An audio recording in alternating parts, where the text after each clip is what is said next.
یہ بات درست ہے، اس کو ہمیں کھلے دل سے قبول کرنا چاہیے کہ ہم مسلمان ہونے کے باوجود ان قدروں کو اختیار نہ کر سکے جو ہمارے آقا نے ہمیں دی. اکبر الہآبادی نے کہا تھا مس پہ ہے اپنی نظر اور سیم ان کے ہاتھ میں. ہم تو تانبے پہ نظر جمائے ہوئے ہیں اور چاندی وہ لوگ لے گئے. اقدار عالیہ، رویوں کی خوبصورتی، قوانین کی بالادستی اور زندگی کا بہت سارا جمال وہ ہم سے چھین کے لے گئے. یہ خزانہ ہمارا تھا، لیکن صاحب جام اسی کا جو بڑھ کے تھام لے، جو بھی محنت کرے. ایک وہ زمانہ بھی تھا کہ شارلمان اس کے لارڈز ابھی دستخط کرنے کی مشق سے گزر رہے تھے. ابن حزم کے قلم سے 1000 کتابیں نکل چکی تھی. وہ زمانہ بھی ہم نے دیکھا جب پیرس میں کیچڑ تھا اور بغداد عروس البلاد کہلاتا تھا.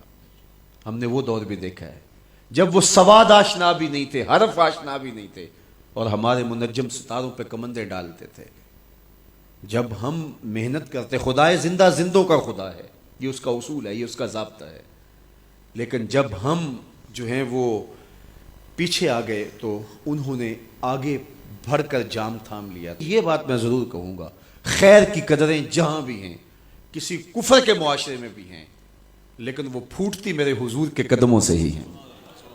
چوکھٹ اسی سے ہی فیض اور نور اور روشنی پھوٹی ہے، اجالے یہیں سے گئے ہیں، ورنہ انسان آج بھی زنجیروں میں جکڑا ہوتا. وہ کیسا سماج تھا کہ جب بیٹی کو زندہ درگور کر کے باپ آتا تھا تو معاشرہ اسے داد دیتا تھا کہ تو نے اپنی آبرو بچا لی ہے، تو نے اپنی عزت بچا لی ہے. اور یہ اتنا بڑا گھنونا جرم. قیامت کے دن سب سے پہلا سوال نماز کا ہوگا، لیکن سب سے پہلا فیصلہ قتل کا ہوگا. دوسرے لفظوں میں یوں کہہ لیجیے، حقوق اللہ میں سب سے پہلے نماز کا سوال ہوگا، اور حقوق العباد میں سب سے پہلا فیصلہ جو ہے وہ قتل کا ہوگا. اور قتل میں بھی وہ بچیاں جو زندہ درگور کی گئی، ان کا مقدمہ پہلے لایا جائے گا. قرآن بتاتا ہے وَإِذَا الْمَوْءُودَةُ سُئِلَتْ بِأَيِّ ذَنبٍ قُتِلَتْ. قبروں میں گڑی ہوئی بچیاں اٹھائی جائیں گی، اللہ کی عدالت ہوگی، ان کے ظالم باپ کٹہرے میں کھڑے ہوں گے. اللہ ان بچیوں سے پوچھے گا بِأَيِّ ذَنبٍ قُتِلَتْ، تمہیں قتل کیوں کیا گیا؟ اب ان بچیوں کو تو پتہ ہی نہیں ہمیں کیوں قتل کیا گیا. ابھی آنکھ کھلنے نہیں پائی تھی کہ بند کر لی گئی، زبان بولنے نہیں پائی تھی کہ نوچ لی گئی، زندگی کا پھول ابھی کھلا ہی نہیں تھا کہ مرجھا گیا. انہیں تو پتہ ہی نہیں ہمارے ظالم باپوں نے یہ قیامت کیوں اٹھائی، یہ غضب کیوں توڑا، ہمارے معصوم دامن پہ کون سا داغ دیکھا کہ ہمارے ظالم باپوں نے ہماری زندگی نوچ لی. کہتے ہیں گڑھا کھودتے تھے، تاریخ پڑھیں، دل آج بھی خون کے آنسو روتا ہے. اور گڑھا کھود کر کے اس میں کھلونے رکھتے اور بچی وہاں بیٹھ جاتی اور کھلونوں سے کھیلنے لگتی، اور وہ اوپر سے ریت ڈالتے، اور وہ بچی پہلے پہل تو اس کو کھیل سمجھتی اور وہ اس کھیل میں خود شریک ہوتی. لیکن جب اس کے کندھوں سے اوپر تک ریت بڑھتی اور اس کی سانس دبنے لگتی، پھر اسے سمجھ آتی یہ کہانی کوئی اور ہے. پھر وہ معصوم اور ننھے ہاتھ جوڑ کے اپنے باپ سے زندگی کی بھیک مانگتی، لیکن ظالم سفاک باپ ریت ڈالتا اور یوں اس کی سسکیاں، اس کی آہیں، اس کی چیخیں، اس کے آنسو اس ریت میں دب جاتے.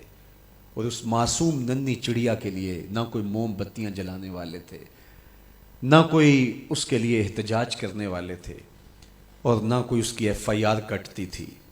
باپ کو بھی داد ملتی، ماں کو بھی داد ملتی. معاشرہ صفاق اس پہ ماتم کرنے کی بجائے اس پہ خوشیوں کا اظہار کرتا. پہلی آواز پورے عرب میں جو اٹھی اور بلند ہوئی وہ میرے حضور کی تھی.